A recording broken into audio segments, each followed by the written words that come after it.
চিন্তায় চিন্তায় বিষয় চিন্তায় মানসিক রোগগ্রস্ত হয়ে গেছে। প্রায় মানুষ এখন মানসিক রোগ, বিড় করে বকে নিজে নিজে, রাত্রে বলে ঘুম হয় না। এর কারণ এই সংসারের জঞ্জালের বোঝাটা চেপে বসেছে।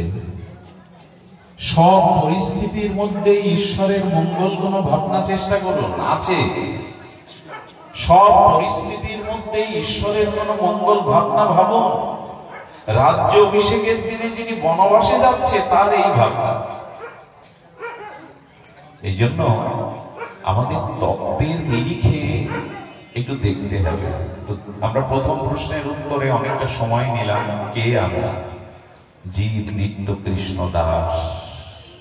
মহাপ্রভুর খুব সরল শাশ্বত এই আমাদের পরিচয় দিলেন। আমি ভগবানের দাস, সংসারের দাস নয়, কামনার দাস নয়, ক্রোধের দাস নয়, স্ত্রী পুত্রের দাস নয়, আমি ভগবানের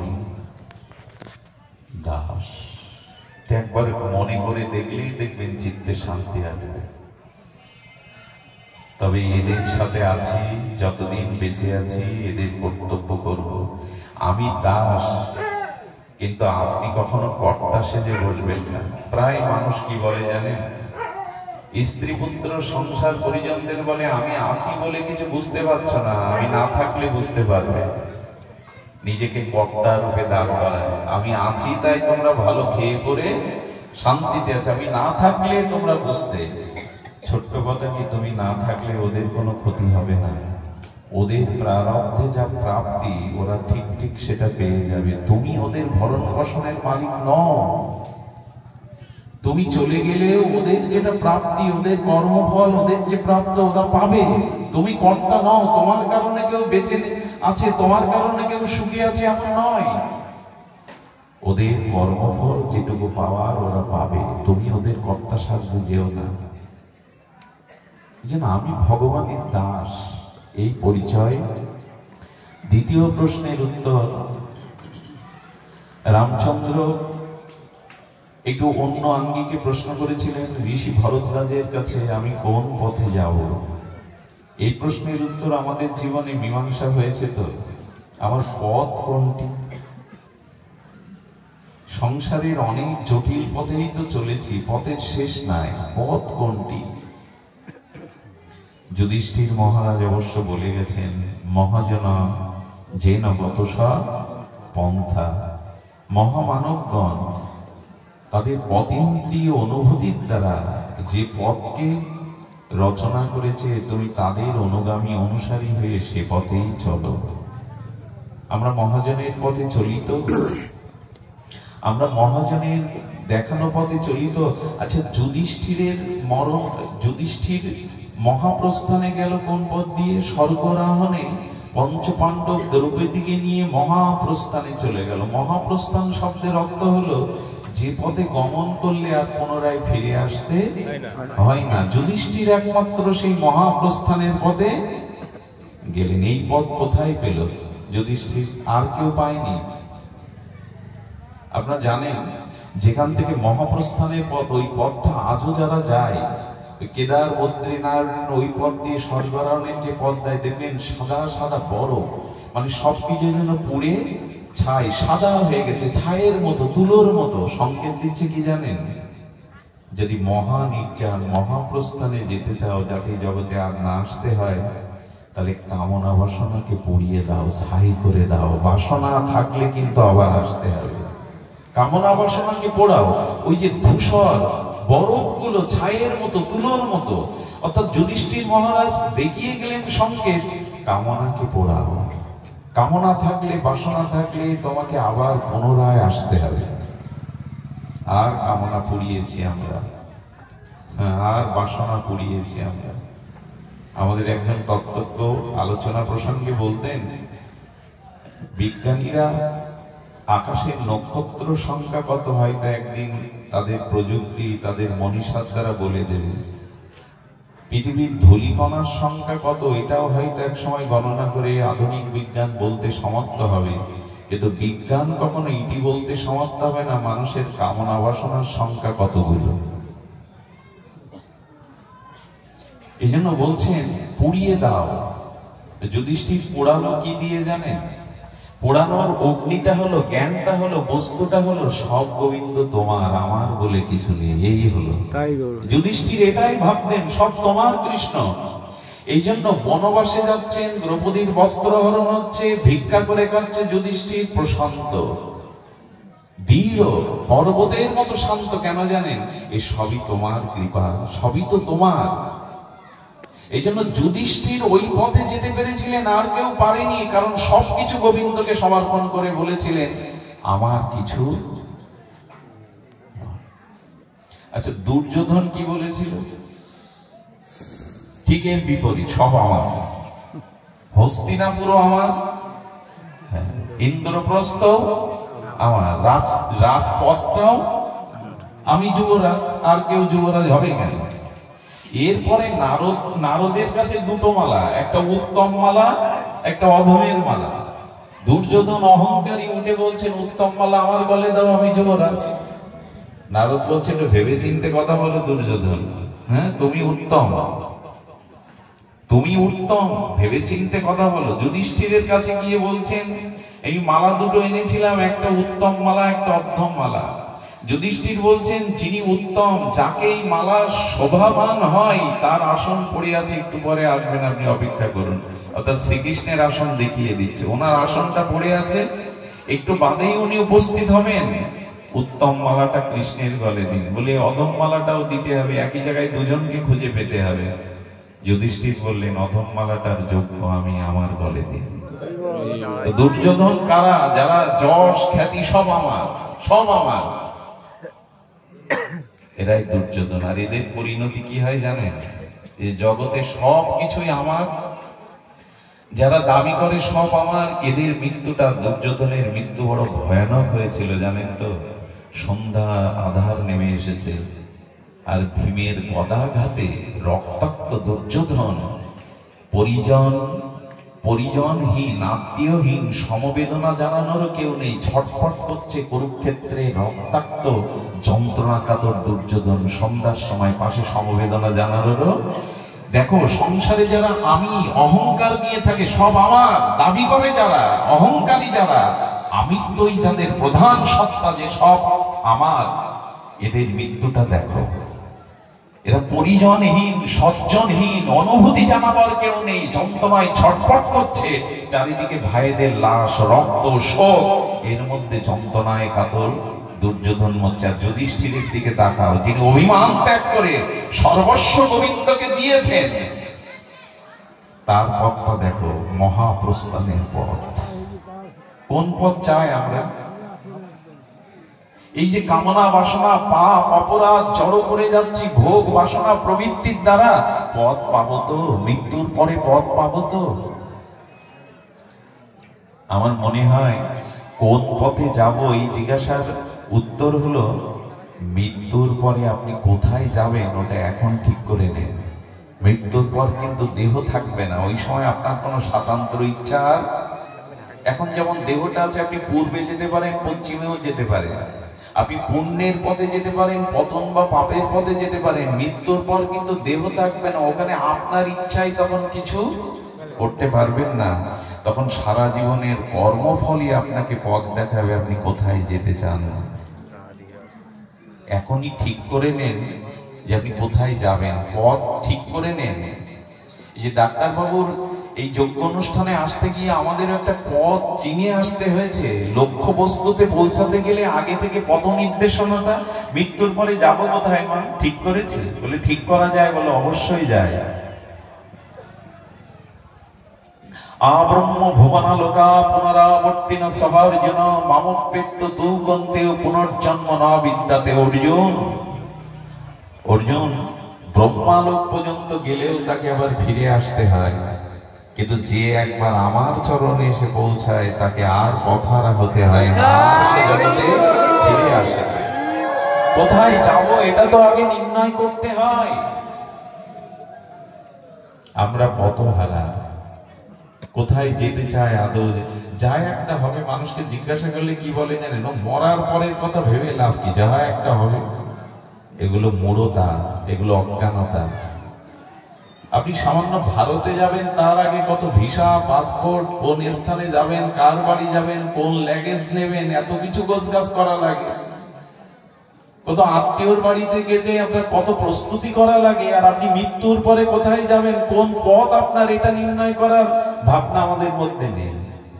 বেশ খেয়ে পরে ভালোই আছে, তারপর কি হবে, তারপর যা হবে সেটা এখনই ভাবতে হয়। পথ কোনটি? পথ হলো এই জন্ম মৃত্যু জরাব্যাধির অভিশাপ থেকে মুক্তির পথ। যে পথে তোমার দুয়ারে যাওয়া যায়, যে পথে তোমার রাজ্যে যাওয়া যায়, আর যেন ফিরে না আসতে হয়। এই নিদারুণ অভিশাপ আর যেন আমাকে স্পর্শ না করে, সেই পথটা আজকেই নির্ধারণ করুন, এখনই নির্ধারণ করুন কোথায় যাব আমি। মৃত্যুর পর কিন্তু কোনো খাতির খাটবে না, সেখানে অর্থ, পদ, যশ, খ্যাতি আপনাকে আলো দেখা দেবে না। আপনি ওখানে পথই পাবেন না। কিছু মনে করবেন না, আমাদের উপরে 7টা লোক আছে, ভূ ভুবঃ স্বঃ মহাজন সত্য তপ। এরপরে তো আরো আছে, অযোধ্যা, বৈকুণ্ঠ, গোলক, বৃন্দাবন, বিরজার ওপারে, এরকম অনেক। এই লোকগুলোর কথা জানতে হয়। আচ্ছা, শুকর কুকুর গুলো মরে ওদের আত্মা কোথায় যায়? মাছি, এত কীট পতঙ্গ, ওদের আত্মা ভূলোক ছেড়ে ভূলোকে যেতে, ঊর্ধ্বলোকে যেতে পারে না। খুব ধ্যান দিয়ে শুনুন, খুব দার্শনিক বিচার করেছেন এখানে। শুকর কুকুর গুলো মারা গেলে ওদের আত্মার গুলো গতি কি হয়? অত্যন্ত পাপী, আত্মহত্যাকারী, জীবনে সারা জীবন অপরাধ পাপ করে গেছে, এদের আত্মাগুলো এই ভারী স্তর থেকে উপরে যেতে পারে না। এদের আত্মার, জীবাত্মার গতি ঊর্ধ্ব দিকে হয় না। এদের আত্মাগুলো এই ভারী স্তরে। প্রায় 200 বছর হতে চলল আমাদের অবতার বা খুব বেশি বড় মহান পুরুষ 100-150 বছরের মধ্যে আসছে না। হ্যাঁ, অনেক মহামানব এখনো পৃথিবীতে আছে, প্রাতঃস্মরণীয়, বন্দনীয় চরণ, বিদগ্ধজন, কিন্তু অবতার মহামানবের সংখ্যা কমে গেছে। এর কারণ কি? এর কারণ কি জানেন? ঊর্ধ্ব স্তরের আত্মাগুলো এই ভারী কামনা বাসনার বাতাসের মধ্যে আসতে চায় না। আবার বলি, ওই পবিত্র ঊর্ধ্ব আত্মাগুলো বর্তমান পৃথিবীতে যে কামনা বাতাসনার বাতাস ভারী হয়ে গেছে, এই পাপময়, কামনাময় এই ভারী বাতাসের মধ্যে ওই শুদ্ধ আত্মাগুলো আসতে চায় না। এই জন্য থেমে গেছে পৃথিবীটা, কামময় হয়ে গেছে, ভোগময় হয়ে গেছে। এই জন্য এখানে শুদ্ধ আত্মাদের আগমন কমে গেছে। সে রবীন্দ্রনাথ আর আসে না। যদি মহামানবদের দেখেন, সেই ঠাকুর অনুকূলচন্দ্র, স্বামী বিবেকানন্দ, স্বামী প্রণবানন্দ, কতজন এই বাংলাতেই তো মহাপ্রভুর ঠাকুর হরিদাস, পুণ্ডরিক, বিদ্যানিধি, কে না এসেছে? তাদের আশাটা থেমে গেছে কেন জানেন? এরাই ভারী স্তরে এই কামনা বাসনার বাতাসে আসতে চায় না। এই জন্য এই বাতাস ভেদ করে এদের আত্মাগুলো ঊর্ধ্ব দিকে যেতে পারে না। এই জন্য আজকে এখান থেকে সাধন ভজন করে পবিত্র সদাচারের দ্বারা, ভগবত উপাসনার দ্বারা পথটা রচনা করে নিন। নাহলে কিন্তু আত্মা ঘুরপাক খাবে, জীবাত্মার উদ্যোগতি হবে না। কত জন্ম এইভাবে শুকর, কুকুরে, পশু, জীব জন্তু, স্থাবরে, অস্থাবরে, এগুলো জন্মাতে হবে, উদ্যোগতি হবে না তো। আর একটা বিপদ কি জানেন? ঈশ্বর স্মরণ না করলে, ভগবানের নাম চিন্তন না করলে, সৎ চিন্তা না করলে কি হবে জানেন? এই যে অশরীরী আত্মাগুলো ঘুরে বেড়াচ্ছে ভারী স্তরে, ওরা লোম দিয়ে, নিঃশ্বাস দিয়ে আপনার ভিতরে ঢুকে গিয়ে ওদের যে কামনা বাসনার কাজটা, অসমাপ্ত কাজটা আপনার মধ্যে দিয়ে করিয়ে নেবে। আমি তো খুব দ্রুত বলে গেলাম কথাটা খুব স্মরণযোগ্য কথা, চিন্তার কথা। এই যে অপবিত্র আত্মাগুলো ঘুরে বেড়ায় না, জীবাত্মাগুলো, ওরা খুঁজে বেড়ায়। যারা খুব অসৎ চিন্তা করে, কাম কামনার চিন্তা করে, অশুভ চিন্তা করে, নিঃশ্বাসের মধ্যে দিয়ে এই অতৃপ্ত আত্মাগুলো তাদের দেহকে অবস্থান করে। আত্মা কত যাতায়াত করে জানেন নিঃশ্বাসের দ্বারা? আমাদের মধ্যেও তো কত কীট, অনেকগুলো আত্মা রাখা আছে এর মধ্যে। আত্মা বহু কোটি কোটি, ওরা ঢুকে পড়ে ওদের অসমাপ্ত পাপ কাজগুলো আপনার দ্বারাই করিয়ে নেয়। মাঝে মাঝে মানুষ এমন পশুভিত্তির কাজ করে বসে, পরেক্ষণে বিবেক দিয়ে ভাবে, এটা আমি কি করে করলাম, আমার দ্বারা কি করে হলো? আপনি করেননি তো। ওই যে অসৎ চিন্তা করেছিলেন, অশুভ চিন্তা করেছিলেন, ভগবানের চিন্তা ভুলে গিয়েছিলেন, সেই কারণে ওরা আপনার শরীরে প্রবেশ করে ওই কাজগুলো করিয়ে দিয়েছে। একটা দৃষ্টান্ত আমি বহু পূর্বে দিয়েছি। নিদ্রাজয়ী মহাপুরুষ ভগবত দর্শন করেছিলেন যিনি, সিদ্ধ বিজয় কৃষ্ণ গোস্বামী, নামটা আপনাদের অনেকের পরিচিত। ইনি ভগবত দর্শন নিদ্রাজয়ী মহাপুরুষ। উনি আশ্রমে বসে বসে আশ্রমের দুয়ারে একদিন ভগবত চিন্তা করছে, হরিনাম করছে। হঠাৎ সামনে দেখছে লক্ষ্মী দেবী। আরে কমলা দেবী, তুমি এসেছো লক্ষ্মী দেবী? বড় পণ্ডিতজি রাধাকুণ্ডে বলেছিলেন, ঘটনাটা মনে দাগ কেটে আছে। লক্ষ্মী দেবী তুমি, এটি মহাপুরুষ তো, শাস্ত্রজ্ঞ পুরুষ তো। দেখছেন এ তো লক্ষ্মী না, লক্ষ্মীর মতো দেখতে, এত অপরূপ রূপ। লক্ষ্মী কাকে বলবে জানেন? যার বলে বিলম্বিত পদ্ম ফুলের মালা থাকবে, তাও শুকনো না, সদ্য প্রস্ফুটিত গন্ধমণ্ডিত, তিনিই লক্ষ্মী।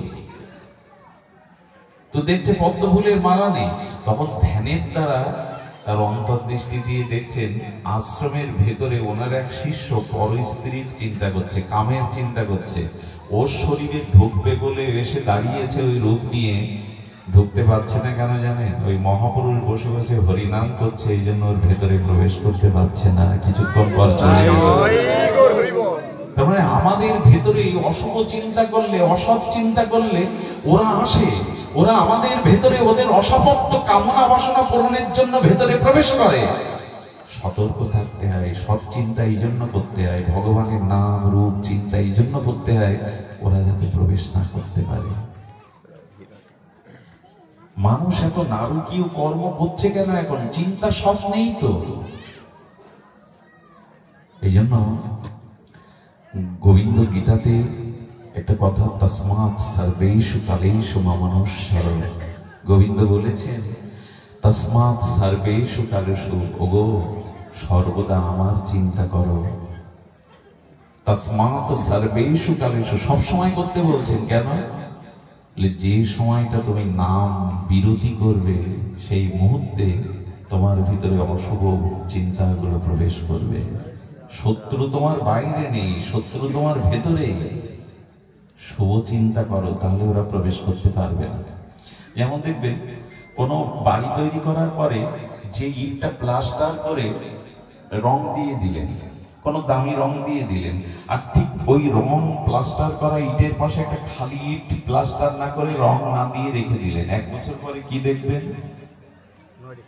বাতাসে যে ছত্রাক গুলি আছে, শাওলা ছত্রাক, ওটা খালি ইটে জমে গেছে। কারণ ও স্থান খুঁজছিল ছত্রাক গুলো, ওর স্থানটা পেয়ে গেছে। কিন্তু যে প্লাস্টার করা, রং তুলি দেওয়া, ওখানে ছত্রাক জমেনি, তার মানে ওই স্থানে বসার ওর অধিকার। যারা অসৎ চিন্তা করে, ভগবানের নিত্য নিরন্তর সৎ চিন্তা দূরীভূত করে বিষয় ভাবনা, অসৎ চিন্তা করতে থাকে, কাম কামনার, ওখানে অশরীরী অপবিত্র আত্মাগুলো ঢুকে তাদের পাপ কাজগুলো আপনি করছেন না, আপনাকে করিয়ে দিচ্ছে। খুব সতর্ক হতে হয়। ভগবানের চিন্তন, শুদ্ধ চিন্তা করতে হয়। আপনি দেখবেন মানুষ এখন বৃহৎ সার্বজনীন বড় কোনো সৃজনশীল চিন্তা ভুলে গেছে। কথাটা শোনার জন্য অনুরোধ করছি। মানুষ যখনই কোনো সৃজনশীল বৃহৎ চিন্তা ভুলে যায়, ক্ষুদ্র চিন্তা নিয়ে থাকে আমার আমার ভোগ বাসনার, তখন তার ভিতরে প্রদূষণ আছে, দূষিত হয়ে যায়। শুনুন তাহলে, স্রোতস্বিনী পতিত পাবনী গঙ্গার স্রোত বইছে, কত কাল ধরে বইছে। গঙ্গার জল অপবিত্র, গঙ্গার জল মলিন হচ্ছে না। এখন প্রদূষণ হতে পারে, কিন্তু সহসা মলিন হয় না। ঘরে রেখে দিন 6 মাস, পোকা জন্মাবে না। এখনো গঙ্গার ওই মহিমা আছে। কারণ গঙ্গা গোমুখ থেকে, যেখান থেকে গঙ্গার উৎসমুখ, ওখানে অনেক ঋষিরা বসে তপস্যা করছেন। ওই গঙ্গার জলে তাদের তপসাধনা মিশানো আছে। ওই যে যেখান থেকে গোমুখ, গঙ্গার উৎপত্তি স্থল, ওখানে অনেক সঞ্জীবনী, অনেক ঔষধি গাছ আছে। ওদের ঔষধি গুণটা গঙ্গার জলে ভেসে আসছে। এই জন্য আজও ঘরে রেখে দিলে 6 মাস গঙ্গার জল অপবিত্র হয় না। কাল কোলাহলের বর্তমান যুগেও গঙ্গার জল আজও পবিত্র। এর কারণ কি? ওর মধ্যে তপশক্তি মিশানো আছে। তদুপরি গঙ্গা স্রোতস্বিনী প্রবাহিনী, গঙ্গা বইছে। আচ্ছা, গঙ্গার তীরে একটা গর্ত করুন, করে পাত্র দিয়ে গঙ্গার কিছুটা জল ওর মধ্যে ঢেলে দিন, 1 মাস পরে যান ওখানে। কি দেখবেন গর্তের আবর্তশীল জলটা মলিন হয়ে গেছে, গেছে কিনা? মলিন হয়ে গেছে, তার প্রদূষণ এসে গেছে। কিন্তু ওই একই তো গঙ্গার জল পাশ দিয়ে বইছে, কেন মলিন হয়নি? বলে কোন বস্তু যদি ক্ষুদ্রতার মধ্যে এনে ফেলেন তখন সে দূষিত হয়। আচ্ছা, আপনার পানীয় জল দিয়েছে এক গ্লাস, তাতে যদি খড়কুটো ময়লা পড়ে আপনি পান করবেন? কিন্তু গঙ্গায় লাশ ভেসে যাচ্ছে, মাছ ভেসে যাচ্ছে, মলমূত্র ভেসে যাচ্ছে, গঙ্গার জল পান করেন কেন? বড়তে দোষ হয় না, বড়তে প্রদূষণ হয় না। রান্নাঘরের ধোঁয়াগুলো আটকালে গেলে ঝুলকালি হয়, ওই ধোঁয়া আকাশে উড়ে গেলে মেঘ হয়। আমি বোঝাতে চেয়েছিলাম, মানুষ সৎ চিন্তা ছেড়ে দিয়েছে, বৃহৎ চিন্তা ছেড়ে দিয়েছে। মানুষের কল্যাণ, সমাজের কল্যাণ, অন্যের কল্যাণের এই বৃহত্তম সৃজনশীল চিন্তা করে না বিধায় মানুষ আর সংকীর্ণ হয়ে কামনা বাসনায় দূষিত হয়ে গেছে। ওই যে দূষিত জল গঙ্গার তীরে, ওই গর্ত থেকে আবার পাত্র করে মূল স্রোতে ভাসিয়ে দিল, আর দূষণ থাকবে? ওই স্রোতের মধ্যে মিশে আবার ওই জলটা শুদ্ধতায় রূপ নেবে। তেমনি মাথায় কোনো বৃহৎ ভালো চিন্তা রাখুন, একে বলে সৃজনশীল চিন্তা। জগতের কল্যাণ, অন্যের কল্যাণ, মানুষের কল্যাণের চিন্তাটা মাথায় এরকম দূষণ আসবে না, ক্ষুদ্র বুদ্ধি আসবে না, পাপ বুদ্ধি আসবে না, উদারতা আসবে। মানুষ এখন ভাবি কি আমরা? আর ভেবেছি পূর্বপুরুষরা দেবালয়ের জন্য 12 বিঘে জমি দিয়ে গেছিলেন দেবালয় মন্দিরের জন্য, এখন ডিসিআর কেটে তা আমার করে নিচ্ছে। চিন্তা খুব বড় করছি। ওরা বড় একটা পুকুর করে গিয়েছিল, আমরা ওটা বুঝিয়ে জায়গা ভাগ করে নিচ্ছি। পুকুরটা হাজার হাজার মানুষ সেবা পেত। সবকিছু নষ্ট করতে আমাদের ক্ষুদ্র বুদ্ধি, এই ক্ষুদ্রতাই মানুষের জীবনে দুঃখের কারণ। এই জন্য বলছিলাম, আসুন। ঋষি ভরদ্বাজ বলেছিলেন, পথ কোনটি? রামচন্দ্র জিজ্ঞাসা করেছিলেন, পথটা আজ ঠিক করে নেই। একটু সৎ চিন্তা, সৎ ভাবনা, এগুলি সংক্রামিত হবে না যতদিন সাধু সঙ্গ না করবেন, ভাগবত সঙ্গ না করবেন, যতদিন ভগবানের নাম রূপ লীলার কথা হৃদয়ে স্পর্শ না করবে, ততদিন এই ভাবনার উদয় হবে না। এই জন্য দয়া করে পথটা নির্ণয় করুন, কোথায় যেতে হবে আমার। আমি এরপরে আবার মানুষ হতে পারবো তো? আচ্ছা, মানুষ না হয় হলাম, আমি জন্মন্ধ হব না তো, জন্মবধির হব না তো, বিকলাঙ্গ হব না তো? আচ্ছা, যদিও হলাম, আমি উপজাতিদের মধ্যে জন্মাবো না তো, যেখানে শিক্ষা নেই, দীক্ষা নেই? ওখানেও তো ভগবান আমাকে ফেলে দিতে পারে। একটু পথটা চিন্তা করবেন না, যাতে আগামী জীবনটা অন্তত, গোবিন্দ বলেছেন, অর্জুন, আমার ভজন করতে করতে অসমাপ্ত রেখে কেউ যদি মারাও যায়, চিন্তা করো না, ওই সৎ চিন্তা, ওই ভজন আগামী জন্মে তাকে কিছুটা এগিয়ে রাখবে, সজ্জনের গৃহে তাকে এগিয়ে রাখবে। এই জন্মটা কাজে লাগাও, এই জন্মটা এগিয়ে নাও, যাতে আগামী জন্মে কোনো শ্রীমানের গৃহে, কোন পবিত্র গৃহে, যোগীর গৃহে জন্মিয়ে আমার অসমাপ্ত ভজন তুমি করতে পারো। এটা কাজে লাগাও। কাজে আর লাগিয়েছি আমরা। এই জন্য পথ হলো ভজনের পথ, নিজের মুক্তির পথ। মহাজন যেন গত সপন্থা, আমাদের পথ যেন মহাজনের আনুগত্য হয়। ওই যুধিষ্ঠির মহারাজ দেখিয়ে গেছেন, যেদিন শুনলেন কৃষ্ণ এই জগৎ থেকে অন্তর্হিত হয়েছেন, প্রকট লীলায় গমন করেছেন, সেদিন রাজ্য ছেড়ে, সব ছেড়ে যুধিষ্ঠির মহারাজ চলে গেলেন। ভগবানের ধরিত্রীতে নেই, তা আমি থেকে কি করব? কতটা ভালোবাসা থাকলে রাজ সিংহাসন, রাজ পদমর্যাদা ছেড়ে চলে যেতে পারি? তা আমাদের পথ রচনা করতে হবে, পথটা চিনতে হবে, নাহলে পথ হারানো, পথ হারিয়ে ফেলবো, কিন্তু অন্ধকারের পথে যাত্রী হয়ে যাব। এই জন্য দয়া করে বলবো, আসুন, ভজনের পথে আসুন, মুক্তির পথে আসুন, কল্যাণের পথে আসুন। ঋষিরা বহু পূর্বে তাদের অনুভূতিতে এই মন্ত্র, বেদ মন্ত্র ধ্বনিত করেছিল। অসতম সদ্গময় তম সমাজতির্গময় মৃত্যুম অমৃতম গময় অবিরাবির্ময়েদি। ওগো ওগো বিশ্ব লোকবাসী, শোনো সেই অমৃতের কথা। তুমি অন্ধকার থেকে আলোয় আসো, তুমি অধর্ম থেকে, অসত্য থেকে সত্যে আসো, তুমি মৃত্যু থেকে অমৃতের পথের যাত্রী হও। অবিরা বীরময়ী, তোমার মাঝে আমার প্রকাশ ঘটুক পুনঃ পুনঃ। এই মন্ত্র চিরস্মরণ রাখার কথা ছিল, আমাদের ভুলে গেছে। অসৎ থেকে সতে ফিরে এসো, অন্ধকার থেকে আলোয় এসো। না, এসব শুধু শুনতে ভালো লাগে, বলতে ভালো লাগে, কিন্তু জীবনে আলোর পথ গ্রহণ করলাম কই, মুক্তির পথ গ্রহণ করলাম কই? আচ্ছা, আমাদের জীবনে দুঃখ কেন, অভিশাপ কেন? এই প্রশ্নের উত্তর এখন আমরা মহাপ্রভুর মুখ থেকে শুনবো। কেন মরে যারে তাপত্রয়, এই যে অতি দৈবিক, অতি ভৌতিক, অতি আধ্যাত্মিক, এই যে ত্রিতাপ তাপে আমরা জন্ম মৃত্যু জরা ব্যাধি রোগ শোকে ভুগছি, এই দুঃখের কারণ কি? এই দুঃখের একটাই কারণ, কৃষ্ণ ভুলি যেই জীব অনাদি বহির্মুখ। চিরচেনা কথা চৈতন্য চরিতামৃতে, কৃষ্ণ ভুলি যেই জীব অনাদি বহির্মুখ, অতএব মায়া তারে দেয় সংসার দুঃখ। মায়া তোমাকে দুঃখ দিচ্ছে, কৃষ্ণ দুঃখ দেয় না। ভগবানের থেকে, আনন্দময় থেকে, সচ্চিদানন্দ থেকে দুঃখ আসতে পারে না। সূর্য কখনো অন্ধকার দেয় না। তুমি ভগবানেরই, ভগবানের সত্তায় সত্তাবান, সচ্চিদানন্দে আনন্দের অংশ। তোমার দুঃখই নেই, দুঃখটা তুমি কৃষ্ণ ভুলে ডেকে এনেছো। ভগবানকে ভুলেই দুঃখটাকে তুমি বরণ করে নিয়েছো। দুঃখ তোমার জীবনে আসতে পারে না, তুমি বরণ করে নিয়েছো। কৃষ্ণ ভুলি যেই জীব অনাদি বহির্মুখ। কত কাল থেকে ভগবান তোমায় ভুলে আছি, কত জন্ম জন্মান্তর তোমায় ভুলে গেছি, আর চলেছি বিষয়ের মুখে। দুঃখটা তখনই এসেছে, দুঃখটা তখনই এসেছে। এই মায়া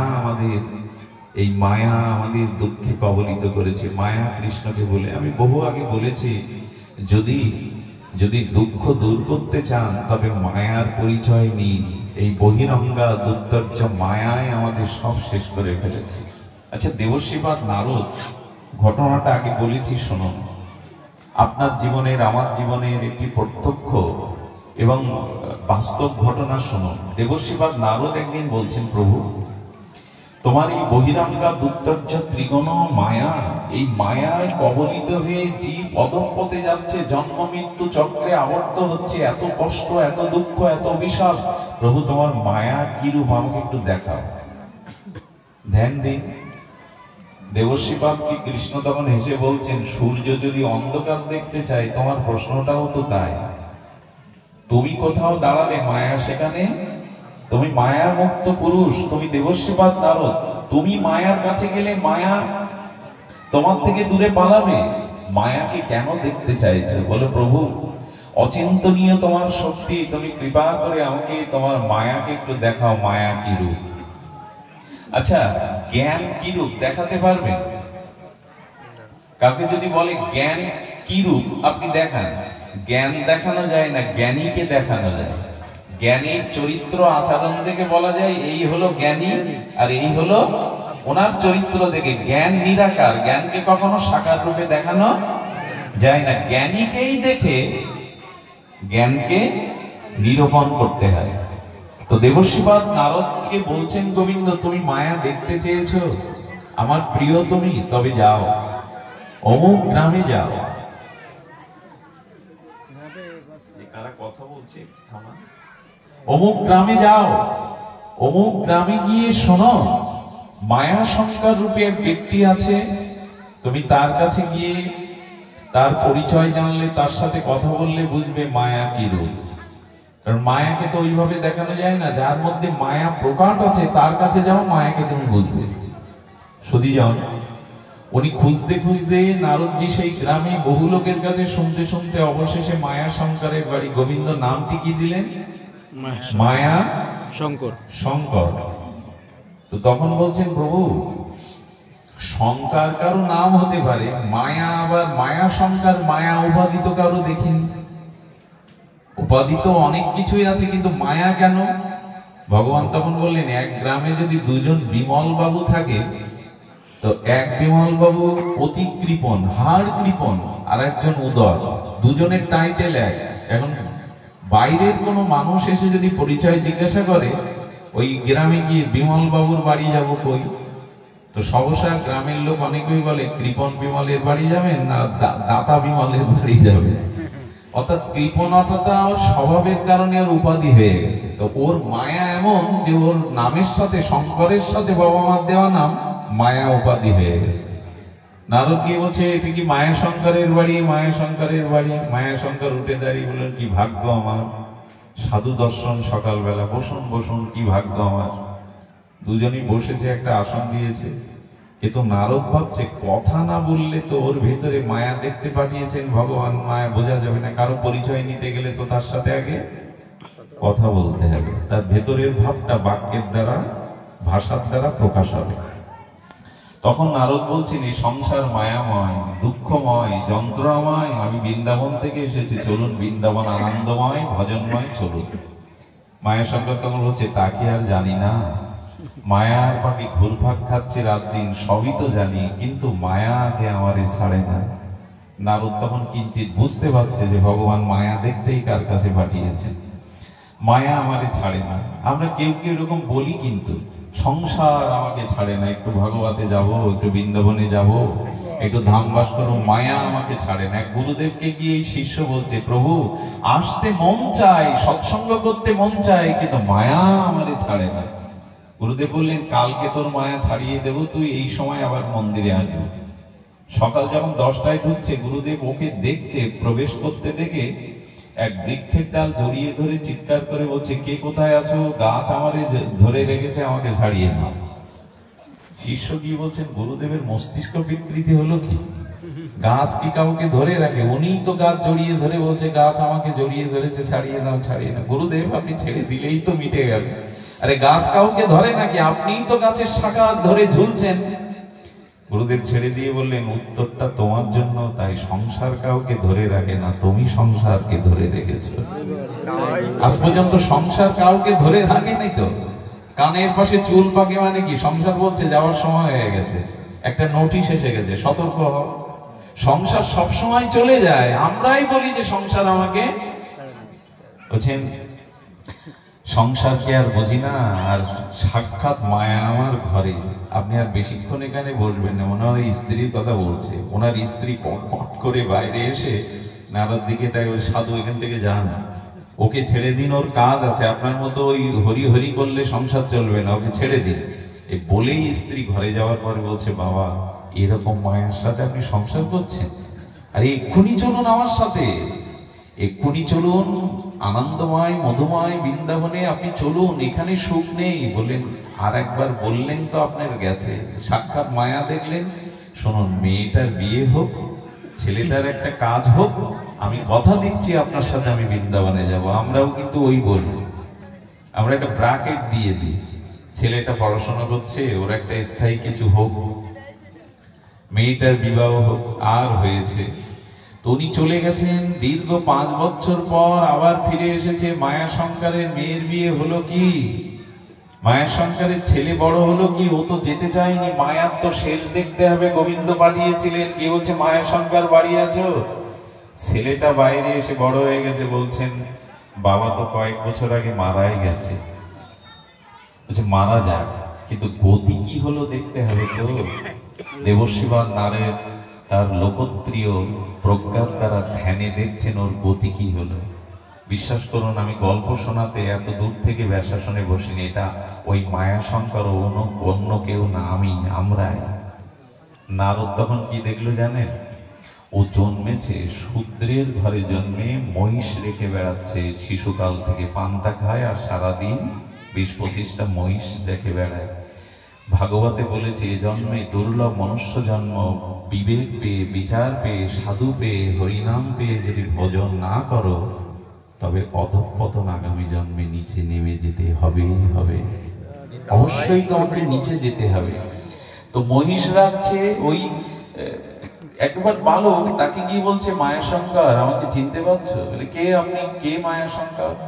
নারদ তখন শক্তি সঞ্চারিত করে ওকে স্পর্শ করে পূর্ব স্মৃতি ফিরিয়ে দিয়ে, ও আপনি সেই বৃন্দাবনের মহারাজ, এসেছিলেন আমায় নিতে, আমি যাইনি, এই দেখুন আমার পরিণতি, আমি এখন এই রাখাল হয়ে শূদ্র হয়ে এই চড়ে বেড়াচ্ছে। তো বলছে কৃষ্ণ ভজনে কোনো জাতিকুলের উঁচু নিচু ভেদ নেই, আপনি আমার সাথে এখনই চলুন। তখনও কাচুমাচু করে বলছেন কি, মালিক বড় ভালো, 3 বেলা ভালো খেতে দেয়, আর এই মহিষগুলোর প্রতি আমার বেশ একটা মমতা জন্মে গেছে, আপনি আরো কিছু বছর পরে আসুন, আমি পরে যাব।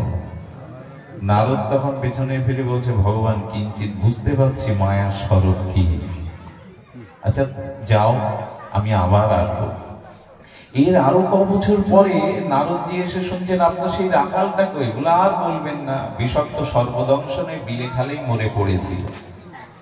নারদ বলছে, পড়ু গতি কি হলো, মায়াশঙ্করের গতি কি হলো? ধ্যানের দ্বারা জানতে পারলেন যে কথাটা বলতে গেলে হৃদয়ে বড় কষ্ট লাগে, কষ্ট আপনাদেরও যেন আসে। দেখলেন কুকুর হয়ে জন্মেছে এই মায়াশঙ্কর ওই গ্রামের এক ভদ্রলোকের বাড়িতে। এটা মায়াশঙ্করের কল্প কাহিনী নয়, আমাদের জীবনের ইতিকথা ভাগবত শোনাচ্ছেন। ভজন করো, ন ভজন্ত অধঃপতস্ধি, ভজন না করলে অবশ্যই তোমাকে এই যে সুন্দর সুনাম পেয়েছো, সুষ্ঠু দেহ পেয়েছো, ভালো পরিবার পেয়েছো, এটা পূর্বজন্মের ভাগ্যে কিছু করেছিলে। যদি ভগবত ভজন সুকর্ম না করো, তোমাকে অবশ্যই অধঃপতিত হতে হবে। কুকুরটার গায়ে হাত দিয়ে বলছে, চিনতে পারছিস? শক্তি সঞ্চার করে পূর্বস্মৃতি ফিরে, ও আপনি সেই সাধু বাবা, দেখুন যাবো যাবো করে আর যাওয়া হয়নি, এখন আমার পরিণতি দেখুন কোথায় নেমে গেছি আমি, আর আপনার আহ্বানে আমি সাড়া দিতে পারবো না, কারণ কুকুর জন্মে তো আর ভজন হবে না, চিৎকার করলেও তো আর কৃষ্ণ বলতে পারবো না।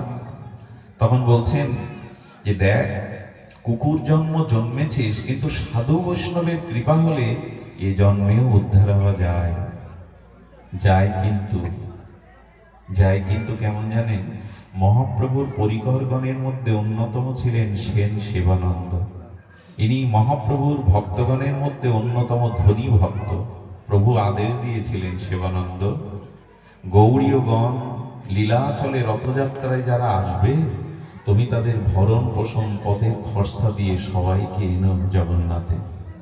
প্রভুর এই বাক্য পালনের জন্য উনি সবাইকে নিয়ে চলে যান। খাজনা মেটাতে হয়, নদী পার হতে হয়, আর তখন এক একটা আলাদা আলাদা ক্ষুদ্র ক্ষুদ্র প্রদেশ, সেখানে ট্যাক্স দিতে হয়, খাজনা দিতে হয়, তাদের খাদ্যের জোগাড় করতে হয়। চলেছেন, যেতে যেতে যেতে যেতে দেখে হরিনাম করতে করতে, মহাপ্রভুর কথা স্মরণ করতে করতে লীলাচল অভিমুখে ভক্তরা যাচ্ছে, একটা কালো কুকুর এসে মিশে গেছে।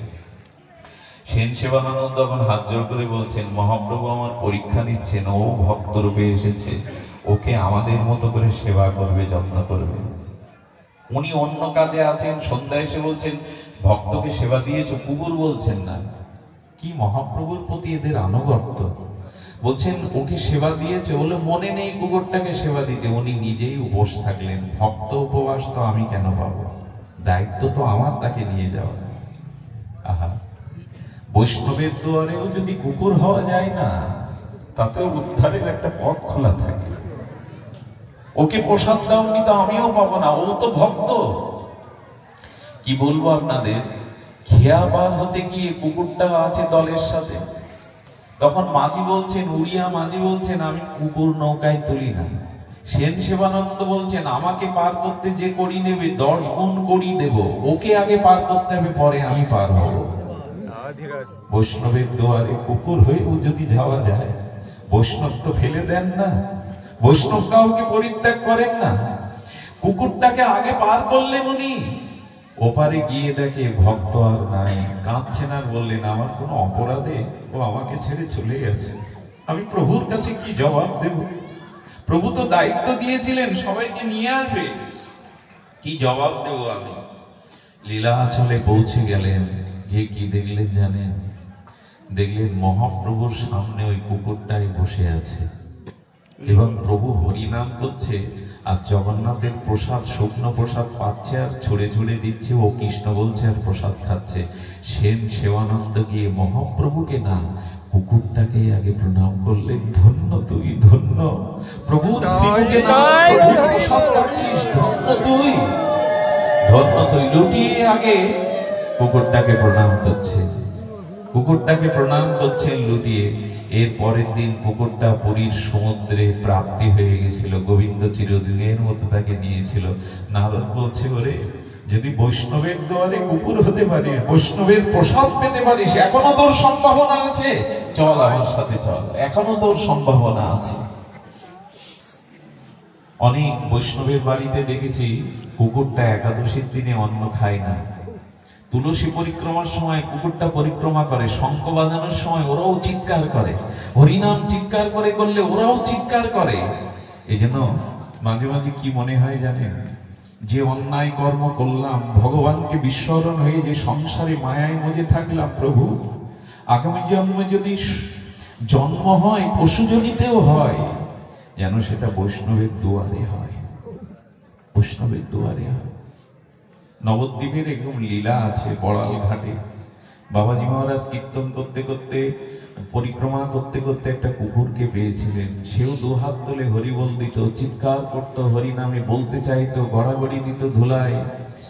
এ মারা গেলে না, বাবাজি মহারাজ তার মহোৎসব করেছিল, মালসা ভোগ দিয়ে মহোৎসব করেছিল। সেই মহোৎসবে